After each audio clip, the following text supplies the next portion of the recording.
भोपाल की विधानसभा में लगा करके रहेंगे और बिना नीले झंडे के भोपाल की विधानसभा का दरवाजा इस बार 2023 में खुलने वाला नहीं है साथी। और इस सब के लिए आप सबको एक होना पड़ेगा। आप सब जो एक नहीं होंगे, मेरे दलित भाई आदिवासी भाई एक नहीं होंगे, तो आप समझ लीजिए हजारों साल से आप लोग गुलामी का जीवन जी रहे थे और इस गुलामी के जीवन को खत्म करने के लिए बाबा साहब डॉक्टर भीमराव अम्बेडकर ने हमें ये संविधान दिया और इसी संविधान की वजह से हमारी हजारों साल की गुलामी की जंजीरें खत्म हुई कि नहीं खत्म हुई, इन्हीं किताबों की वजह से साथियों।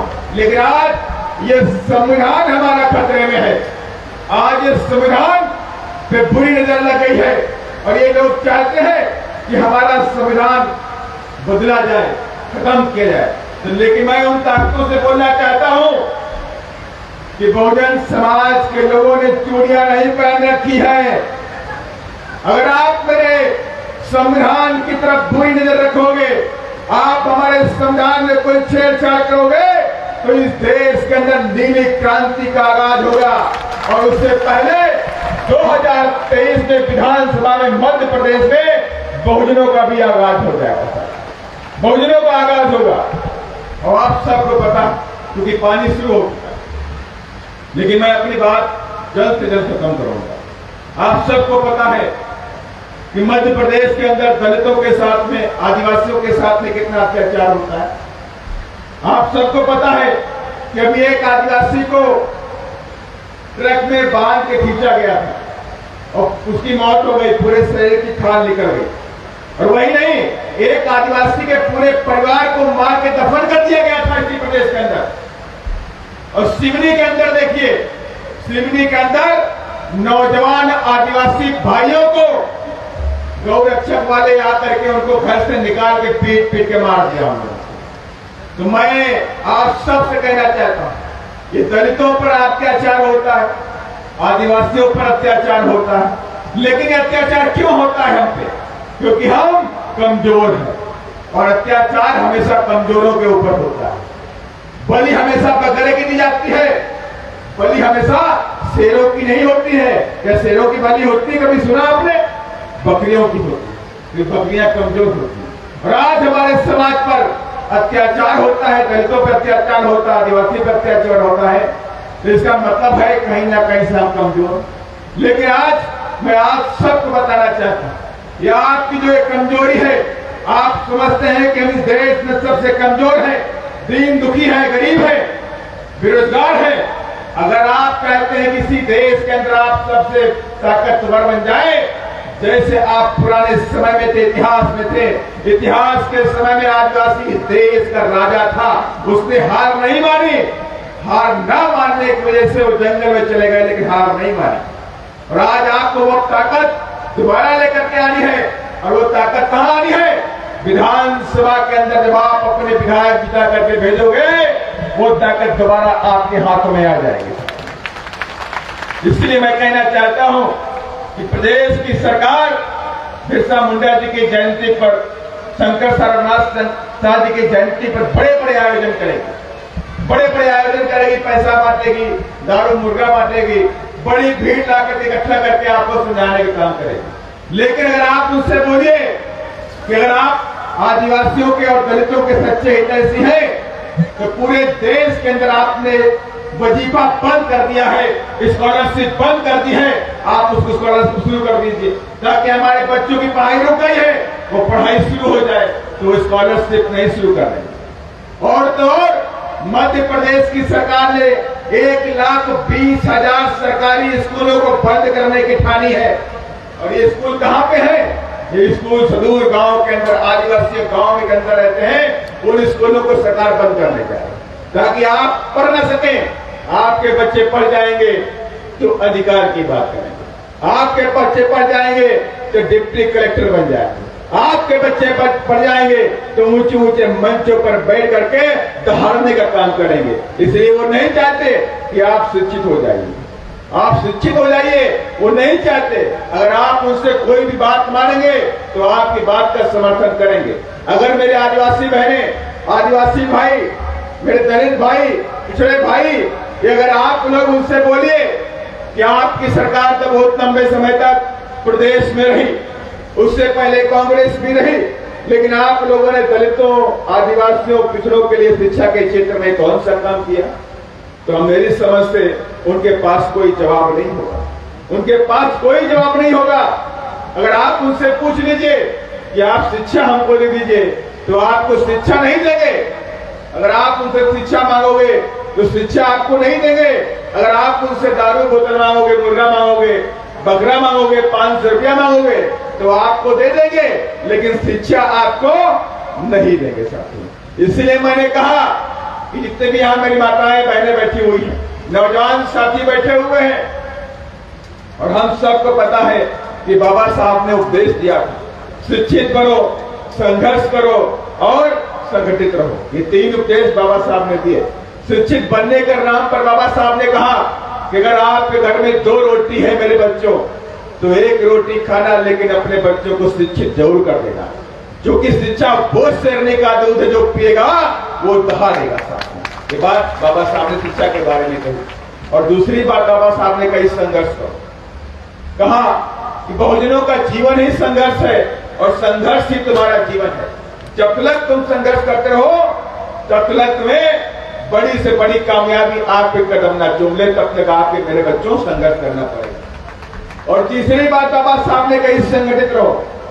कहा जिस दिन मेरे बच्चों, ये बहुजन समाज के लोग, ये दलित, ये आदिवासी, ये पिछड़ा एक हो जाएगा, उसी दिन इस देश का राजा बन जाएगा। ये बात मैं कह के जा रहा हूं। और इसीलिए हम सभी लोग माया बहन जी के, मानव साहब के नक्शे कदम पर चलते हैं, उनके साथ मिलकर के, और हमने तय कर लिया है कि पूरे देश के अंदर बहुजन समाज के लोगों को जगा करके रहेंगे और 2023 में अपने संविधान को बचा करके भी रहेंगे सर। और जो ये लोग सोचते हैं कि आप हमारे संविधान को बदल दोगे तो हम आपकी सरकार बदल देंगे, या आप गलत फहमी में मत रहिए साथियों। और मैं आपको बताना भी चाहता हूं, इससे पहले भी संविधान पे हमला हुआ, इससे पहले स्वर्गीय अटल बिहारी वाजपेयी जी ने भी किसी रैली में, अमरोहा की रैली में बोला था कि हम सरकार में आएंगे तो संविधान की समीक्षा करेंगे। आखिर इस संविधान से इनको डर क्यों लगता है? समझने वाली बात यह है कि अगर इस किताब के अंदर ऐसा क्या लिखा है, जब इनको डर लगता है, इस संविधान को बदलने की बात करते हैं, कभी ये संविधान की समीक्षा की बात करते हैं। और तब माननीय श्री कांशीराम साहब ने कहा था, अटल बिहारी वाजपेयी जी होश में आओ। संविधान के सम्मान में बीएसपी मैदान में, ये नारा माननीय श्री कांशीराम साहब ने दिया। और मैंने आपसे कहा कि अगर ये संविधान, इस किताब से इनको डर क्यों लगता है? आपको पता है, हजारों साल की गुलामी के बेड़ियों को अगर किसी ने तोड़ा है तो बाबा साहब के संविधान ने तोड़ा है। अगर आज इस पंडाल के अंदर मेरा दलित, मेरा आदिवासी, मेरे पिछड़े भाई बहन मान सम्मान के साथ में बैठे हुए हैं, तो यह अधिकार इसी संविधान ने दिया। अगर इस देश के अंदर मेरे दलित, मेरे आदिवासी भाई, मेरे पिछड़े भाई पढ़ लिख करके अधिकारी बनते हैं, डॉक्टर बनते हैं, इंजीनियर बनते हैं, आईएएस बनते हैं, आईपीएस बनते हैं, साइंटिस्ट बनते हैं, तो ये किताब की देन है, बाबा साहब के संविधान की देन है सर। इसी संविधान में लिखा, मान सम्मान से रहना, आजादी के साथ में रहना, अच्छे कपड़े पहनना, अच्छा खाना खाना, ये सब इसी किताब के अंदर लिखा। और इसीलिए इन लोगों को ये किताब से डर लगता है, इसी किताब से इनको डर लगता है। और ये हमेशा ये सपना लेकर सोते हैं कि कौन सा दिन आएगा जब बाबा साहब के संविधान को हम बदल देंगे सर, डॉक्टर अम्बेडकर साहब के संविधान को बदल देंगे। तो मैं उनसे कहना चाहता हूं, ये सपना आपका कभी पूरा होने वाला नहीं है, नहीं पूरा होगा ये सपना। हम बाबा साहब के संविधान को और भी ताकत के साथ में 2023 में और 2024 में इस देश में लागू करके रहेंगे। अगर ये आप जानते हैं कि अभी पंचायत के चुनाव हुए मध्य प्रदेश के अंदर, ओबीसी के भाइयों ने कहा 27% रिजर्वेशन हमको मिलना चाहिए। उनकी मांग जायज थी। 27% का रिजर्वेशन उनकी मांग जायज थी, लेकिन सरकार ने टाल मटोल कर दिया। और यहां तक कि सरकार ने कोर्ट में हलफनामा भी दिया कि ओबीसी की संख्या, जो ओबीसी की जनसंख्या है, करीब करीब 60% के हिसाब के आसपास मध्य प्रदेश में है। 60% के आसपास मध्य प्रदेश में ओबीसी भाइयों की संख्या है।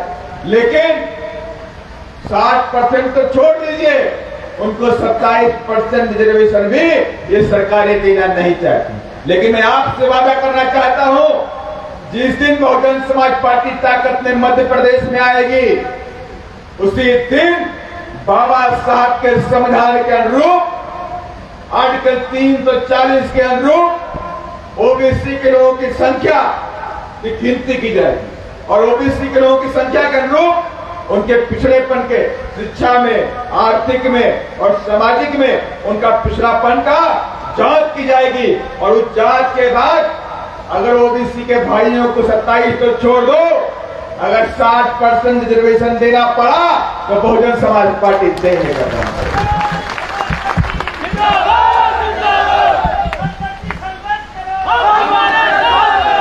और तो और ये ताकत सिर्फ बहुजन समाज पार्टी में। माननीय साहब ने कहा था कि हमेशा मांगने वाला नहीं, देने वाला बनो। और बहुजन समाज पार्टी को आप सबके सहयोग से हमें 2023 में इतना ताकतवर मध्य प्रदेश में बना देना है कि हम माननीय साहब के बहन जी के सपनों को मध्य प्रदेश में पूरा कर दे सकते हैं। और पिछड़ों का हक उनको मिलना चाहिए और यहाँ पे आदिवासियों का जो हक है वो मिलना चाहिए। हम इस प्रदेश के अंदर ऐसी तमाम योजनाएं लेकर के आएंगे जिन योजनाओं को उत्तर प्रदेश में माननीय बहन जी ने लागू किया था। जिसे महत्वाकांक्षी योजना थी माननीय बहन जी की, कि माननीय कांशीराम साहब शहरी आवास योजना।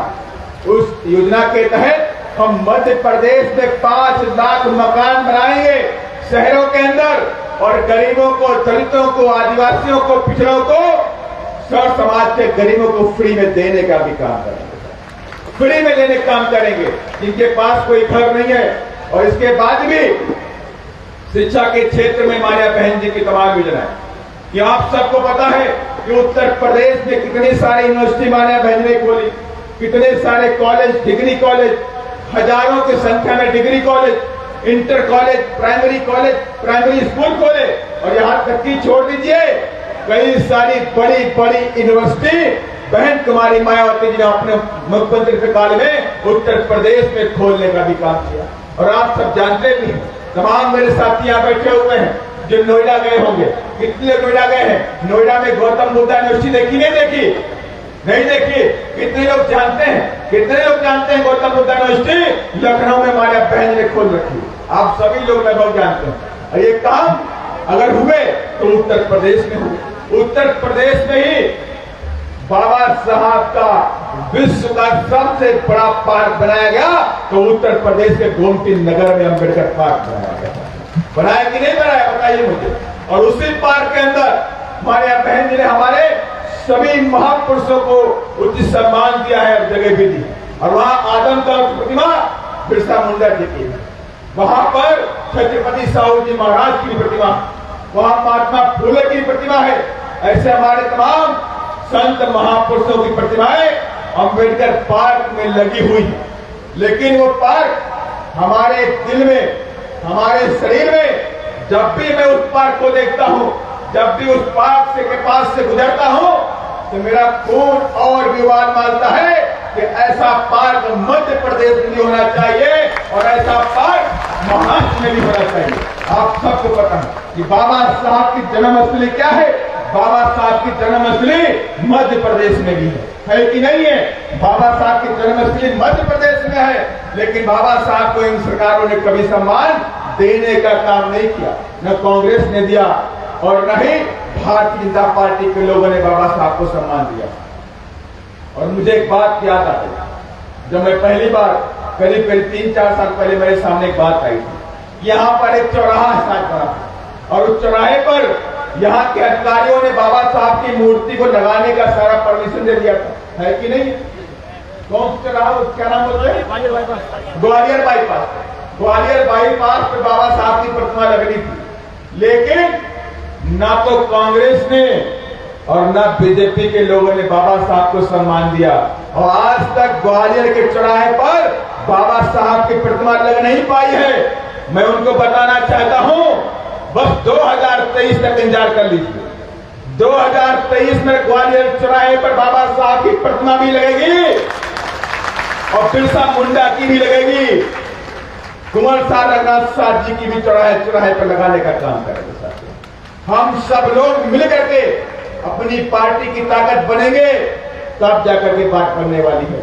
अगर हम सब लोग बिखर गए और हम सब लोग आज से यहां पर पूरी भारी की संख्या में आ गए, और लेकिन जब इलेक्शन हुआ तो इलेक्शन में अगर हम 500 रुपए में एक बोतल दारू में, एक किलो मुर्गा में, 1 किलो बकरा में अगर हमने अपने वोटों का सौदा कर लिया तो हमारी गुलामी कभी खत्म नहीं होगी। ये कभी खत्म नहीं होगी। हमारी बेचारगी कभी खत्म नहीं होगी। ये हमारी बेरोजगारी कभी खत्म नहीं होगी। और आप सबको मालूम भी है, इसी शिवपुरी के अंदर 2 दलित बच्चों को 10 और 11 साल के बच्चे को पीट के मार दिया गया था। मारा गया नहीं मारा गया बताइए मुझे? मारा गया। 2 बच्चों को पीट के मार दिया गया, 10 और 11 साल के। उनकी गलती क्या थी? सिर्फ पानी पी लिया था कहीं से। और यही तो छोड़ दीजिए, आपने अभी घटना देखी होगी राजस्थान के अंदर की। राजस्थान में भी 9 साल का इंद्र कुमार मेघवाल, 9 साल का बच्चा, जैसे 10 साल का बच्चा होता है, 11 साल का बच्चा होता है, 9 साल का बच्चा होता है, 8 साल का बच्चा होता है। तो इन बच्चों को ये नहीं मालूम होता कि हमारी कोई जात है कि नहीं। मैं सही बोल रहा नहीं बोल रहा? 8 साल के बच्चे को नहीं मालूम कि मेरी कोई जात है, मेरी जात का बच्चा, मैं छूत हूं, इसे वो भी नहीं मालूम होता। उसे लगता है कि जैसे सारे बच्चे हैं तो वैसे मैं ही बच्चा हूं। ऐसे ही इंद्र कुमार मेघवाल को प्यास लगी और उसने मटके से पानी निकाल करके पी लिया। और मटके से पानी निकालने के बाद वहां का जो टीचर था उससे गवारा नहीं हुआ और उसने उस बच्चे को इतना पीटा, उसके नाक के, कान के नीचे की नस, आंख की नस, दिमाग की नसें फट गई। इतना उस बहराम टीचर ने उसको पीटा। और उसके बाद उस बच्चे का 1 महीने इलाज हुआ। उसके परिवार के लोग कहीं जोधपुर, कहीं जैसलमेर, कहीं जयपुर, कहीं अहमदाबाद तक बेचारे गए, लेकिन वो अपने बच्चे को बचा नहीं पाए। लेकिन बात गौर करने की बात और भी है, 1 महीने इलाज हुआ और 1 महीने तक वहां कांग्रेस की सरकार बैठी है और कांग्रेस की सरकार ने उस टीचर के ऊपर कोई FIR नहीं करी। जब ये बात बहुजन समाज पार्टी के कार्यकर्ताओं को मालूम हुई और बहुजन समाज पार्टी के कार्यकर्ता वहां पहुंच करके जब उन लोगों ने उस मोर्चे को संभाला, तब जाकर के 16 तारीख को शाम को 4 बजे FIR होती है। 4 बजे FIR होती है। तो मैंने इसीलिए कहा कि ऐसे तमाम बहरूपी आपके पास आएंगे जो बोलेंगे कि बीजेपी को रोकना है तो कांग्रेस को लाना है, बीएसपी तो कब कमजोर है, ये आपसे बोलने काम करेंगे। तो ऐसे लोगों के लिए 2 फुट का डंडा और उस पर लगा दिया झंडा अपने घर में तैयार रखिएगा। जो लोग कह दें ये 500 रुपया लो, 1000 रुपया लो, 1 बोतल दारू लो, 1 मुर्गा लो 1 किलो, और जो कह दे कि बीएसपी कमजोर है और बीजेपी को रोक नहीं पाएगी, हमें कांग्रेस को वोट कर देना चाहिए, तो ऐसे लोगों के लिए 2 फुट का डंडा, मजबूत डंडा और उस पर लगा नीला झंडा तैयार रखिएगा। जहां जरूरत पड़े तो झंडा फहरा दीजिएगा और जहां जरूरत पड़े तो डंडा फहरा दीजिएगा। ये हमने बोला कि ये 2023 और 2024 हमारे लिए अहम होगा। ये 2023 और 2024 इस राजनीति के अंदर हमारे बाबा साहब के संविधान को बचाने का आगाज होगा। अगर हम सब लोग मिलकर के बाबा साहब के संविधान को 2024 तक बचा लिए तो ये आने वाली जनरेशन हमारी इस देश के अंदर मान और सम्मान के साथ में जीने का भी काम करेगी, साथियों, जीने के साथ काम करेगी। अगर कहीं गलती से मान लीजिए हम लोग बाबा साहब के संविधान को न बचा पाए, तो कभी आपने सोचा कि आपके बच्चों के साथ में क्या होगा? कभी आपने सोचा इस बात को कि आज जो मान सम्मान मिल रहा है, आज जो आपके बच्चों को शिक्षा मिलती है, आज जो आपके बच्चों को नौकरियां मिलती हैं, अगर बाबा साहब का संविधान नहीं होगा तो क्या उनको नौकरियां मिलेगी? क्या उनको शिक्षित करेंगे वो लोग? बिल्कुल नहीं करेंगे। इसलिए उस वक्त क्या होगा जब आपका बच्चा बड़ा हो जाएगा और वो बच्चा आपसे बोलेगा डैडी, डैडी बोलता डैडी बोलेगा, अगर पापा बोलता तो पापा बोलेगा पापा आपने कोई संघर्ष नहीं किया, मम्मी आपने कोई संघर्ष नहीं किया। क्योंकि बाबा साहब ने संघर्ष किया, महात्मा फुले ने संघर्ष किया, बिरसा मुंडा ने संघर्ष किया, छत्रपति साहू जी महाराज ने संघर्ष किया। आप तो इस देश के अंदर पढ़ गए, लिख गए, आप तो डॉक्टर बन गए, आप तो इंजीनियर बन गए, आप तो कलेक्टर बन गए, आप पुलिस अधीक्षक बन गए, आप वकील बन गए, आप बिजनेसमैन वाले बन गए, आप ठेकेदार बन गए, आप छोटा मोटा व्यापार के मालिक बन गए, लेकिन आपने कोई संघर्ष नहीं किया। अगर पिताजी या माताजी आपने संघर्ष किया होता तो कम से कम हम इस देश में गुलाम नहीं बनते।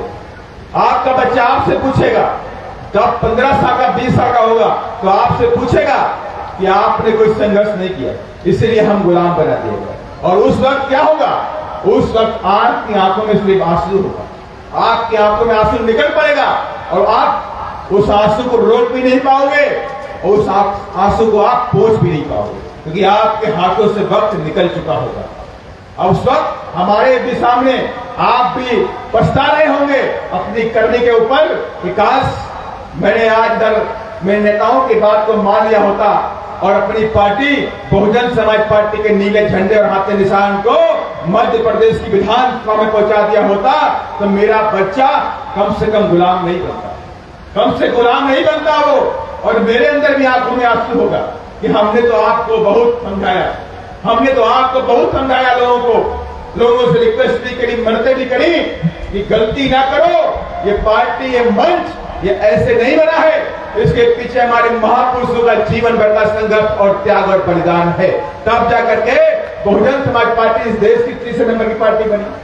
वो तो हम आपसे कह के जा रहे हैं, लेकिन हमारी आंखों में आंसू इसलिए होगा कि हमने अथक प्रयास करने के बाद भी हम आपको कन्विंस नहीं कर पाए, हम कामयाब नहीं हो पाए। लेकिन आपकी आंखों में आंसू किस बात का होगा?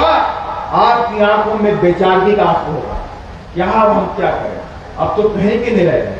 तो इसलिए मैं कहना चाहता हूं कि ऐसे तमाम बहरूपी अभी इलेक्शन के समय आ जाएंगे जो दूसरी पार्टियों से पैसा ले लेंगे और हमारी पार्टी को कमजोर करने का प्रयास करेंगे। इसके लिए मैं आपको एग्जाम्पल देता हूं कि माननीय श्री कांशीराम साहब ने कहा था कि मैंने बहुजन समाज पार्टी रूपी एक बड़ा कुआं खोद दिया।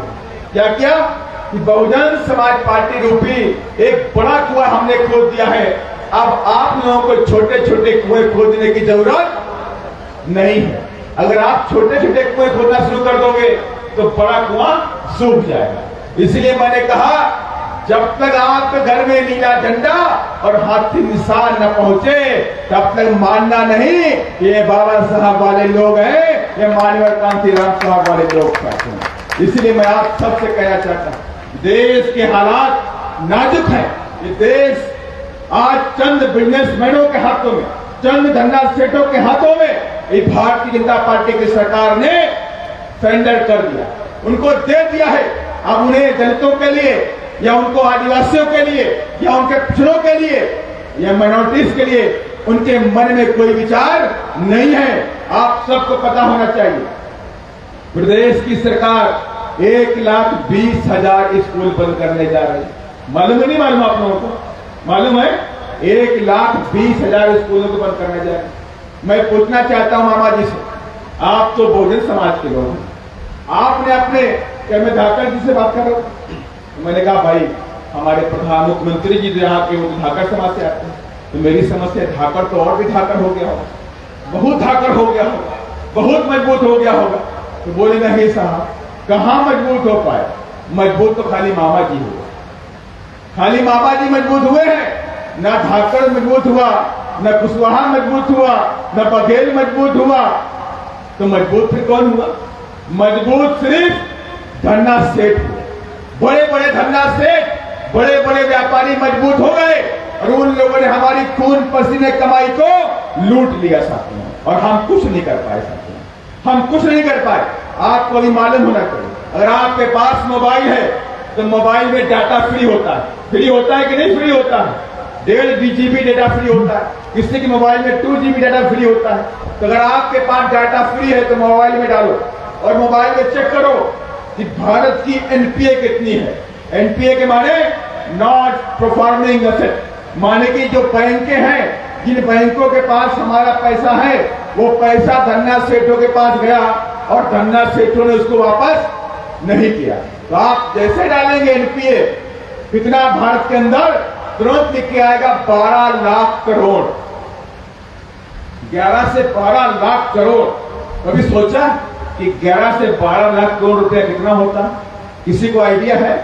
अरे 12 लाख करोड़ के माने हो गया कि 1-1 करोड़ रुपए के ढेर, यही बात है ना, 1-1 करोड़ रुपए के ढेर 12 लाख लगा दो।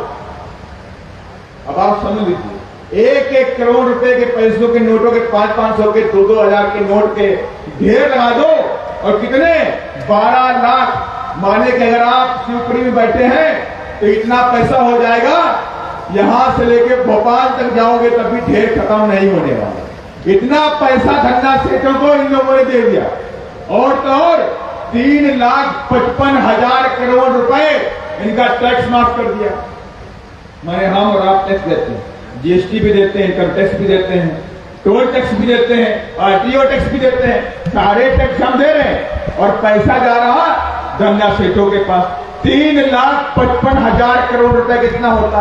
माने 1-1 करोड़ रुपए की 3,55,000 ढेर लगा दीजिए। इतना पैसा इन लोगों ने टैक्स माफ कर दिया, बड़े बड़े धन्ना सेठों का टैक्स माफ कर दिया।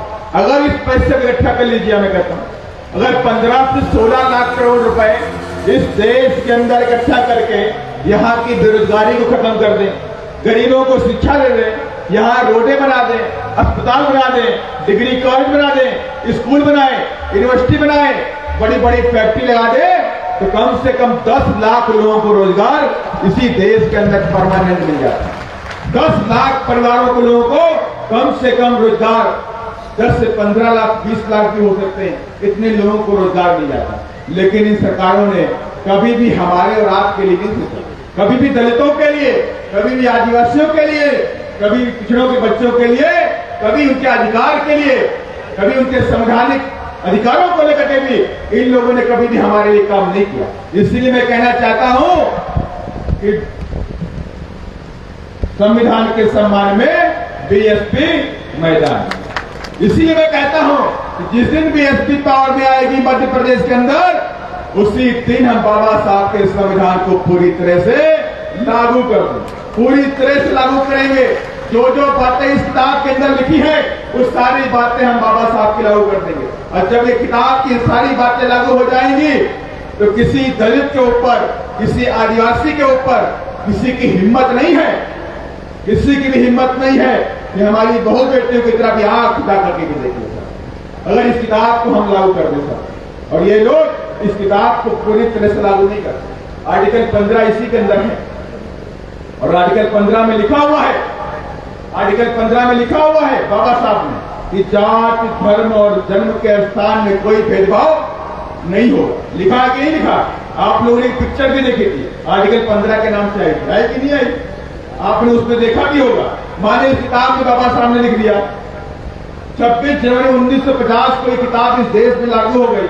इसी किताब में लिखा जात, धर्म और जन्म के स्थान पर कोई भेदभाव आप नहीं कर सकते, ये संवैधानिक अधिकार है। अगर जो करता है वो जेल की सलाखों के पीछे जाएगा। लेकिन क्या आज तक खत्म हुआ? क्या छुआछूत खत्म हुआ? क्या ऊंच नीच खत्म हुई? अमीरी गरीबी खत्म हुई? कुछ भी खत्म नहीं हुआ। और इसी किताब के अंदर लिखा हुआ है, आर्टिकल 340 की भी बात कर रहा था। तो यहाँ पे कितने मेरे ओबीसी के भाई बैठे, कितने ओबीसी के लोग बैठे हैं बताइए ना भाई? मंच पे ज्यादा है, पीछे का इधर कितने ओबीसी के भाई बैठे सामने? जाकर कुशवाहा समाज से कितने लोग बैठे हुए? 10-20 लोग बैठे। झारखंड समाज से कितने लोग बैठे हुए? अच्छा, आदिवासी समाज से कितने बैठे? आदिवासी समाज कितना बैठा है? आदिवासी समाज कितना बैठे? शहरिया कितने समाज बैठे? शहरिया लोग कितने बैठे? अब माताएं बैठे बैठे और दलित समाज कितने बैठे, अहिरवार, जाटो या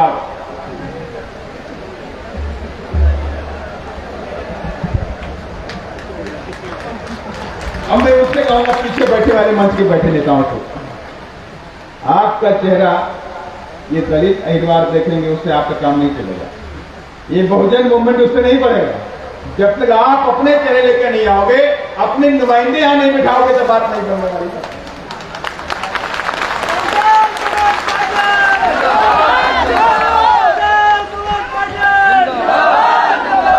इस संविधान की जंग अब इनकी भी क्लास दे रहा है। ये संविधान सिर्फ दलितों के लिए नहीं है कि आदिवासियों के लिए है। ये संविधान या बाबा साहब, हम अगर ये बात कहें कि बाबा साहब सिर्फ दलितों के हैं, आदिवासियों के लिए हैं, तो बात गलत। हम बाबा साहब को छोटा करता है।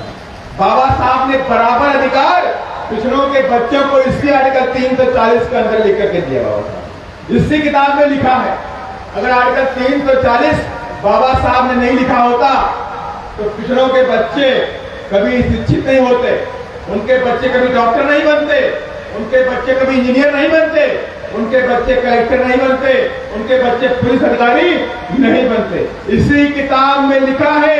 तब जाकर के 1990 के बाद मंडल कमीशन माननीय श्री कांशीराम साहब ने लागू करवाने के बाद से इस देश के अंदर पिछड़े के बच्चे भी कलेक्टर और IAS IPS बनना शुरू हुए। इसलिए मैं कहना चाहता हूं, ये किताब सिर्फ दलितों के लिए नहीं है, ये बाबा साहब सिर्फ दलितों के लिए नहीं है, या आदिवासियों के लिए नहीं है। ये बाबा साहब जितने दलितों के लिए प्रिय है, जितने आदिवासियों के लिए प्रिय है, उतने ही OBC के लोगों को भी प्रिय करना चाहिए। OBC के लोगों को भी बाबा साहब में पूरा आस्था और विश्वास करना चाहिए साथी। इसलिए मैं कहना चाहता हूं कि यहाँ पे बैठे मेरे मंच के नेता लोगों से मैं सख्त लहजे में बोलना चाहता हूं कि अगली बार अगर आप चाहते हो, अपने सपनों को पूरा करना चाहते हो, तो आपको अपने अपने समाज में जाकर के पूरी तरह से बाबा साहब के संविधान के बचाने की अलग जगानी पड़ेगी, उनको समझाना पड़ेगा। तब जाकर ये मेरा मूवमेंट, ये बहुजनों का मूवमेंट इस देश में कामयाब हो सकता है, अन्यथा ये कामयाब नहीं हो सकता। आज यहाँ पर जितने भी दलित समाज के भाई, आदिवासी समाज के भाई बैठे हुए हैं, तो ये लोग इस मिशन, इस मूवमेंट के प्रहरी हैं, सिपाही हैं, और सिपाही हमेशा जंग लड़ता है। और इन सब ने ठान लिया है कि हम अपने मिशन, अपने पार्टी, अपने समाज की जंग को 2023 में लड़ेंगे और लड़ करके 2023 में जंग को फतेह करेंगे। साथी करेंगे नहीं करेंगे आप लोग बताइए। और इसीलिए मेरे सामने एक बार लगाइए नारा, वोट हमारा, राज तुम्हारा। आवाज नहीं आई, मेरी माताएं बहनें बैठी, आवाज नहीं आई। बोलिए, मैं फिर बताऊं कि वोट हमारा तुम्हारा क्यों नहीं चलेगा। वोट हमारा, राज तुम्हारा नहीं चलेगा, नहीं चलेगा, नहीं चलेगा। इसलिए नहीं चलेगा भाई, इसका एक मायने है कि क्यों मैंने ये बात कही, क्यों माननीय श्री कांशीराम साहब ने बात बोली। अब आप समझ लीजिए, मैं छोटा सा एग्जाम्पल आपको दे रहा हूं कि जो लोग मेरी बात को ध्यान दीजिएगा कि जो लोग तुम्हारा छुआ हुआ पानी नहीं पीते हैं, जो लोग तुम्हारा छुआ हुआ पानी नहीं पीते हैं, जो लोग तुम्हारे कदमों को मंदिरों में प्रवेश करने नहीं देना चाहते हैं, जो लोग तुम्हारा छुआ हुआ खाना नहीं चाहते हैं देखना भी, जो लोग तुम्हें देखना नहीं चाहते हैं, क्या वो लोग तुम्हारे वोट लेकर के, क्या वो लोग तुम्हारे वोट लेकर के विधानसभा में और संसद के अंदर तुम्हारे अधिकारों की जंग को लड़ने का काम करेंगे? नहीं करेंगे ना। माने जो लोग तुम्हारा छुआ पानी नहीं पीते हैं, वो लोग तुम्हारा वोट लेकर के तुम्हारे बच्चों के लिए भविष्य बनाएंगे। कितनी बहनें बताएं, बहनें बताइए कि जो लोग तुम्हारा छुआ पानी नहीं पीते, क्या तुम्हारे बच्चों के लिए नौकरियां देंगे? तो इसीलिए मैंने कहा, अब वोट हमारा, राज तुम्हारा। अभी आवाज नहीं आई। अब वोट हमारा, राज तुम्हारा, वोट हमारा, राज तुम्हारा। जो जमीन सरकारी है, बाबा साहेब, माननीय कांशीराम साहेब, महात्मा फूले, छत्रपति साहू जी महाराज, बिरसा मुंडा। जय भीम, जय भारत, धन्यवाद। तो जिन्हें आप अभी सुन रहे थे वो थे बसपा के राज्यसभा सांसद रामजी गौतम। बहुजन विचारधारा को घर घर तक पहुंचाने के लिए हमारे YouTube चैनल को सब्सक्राइब करें, लाइक करें, कमेंट करें, शेयर करें और बेल आइकन की घंटी दबाना ना भूलें।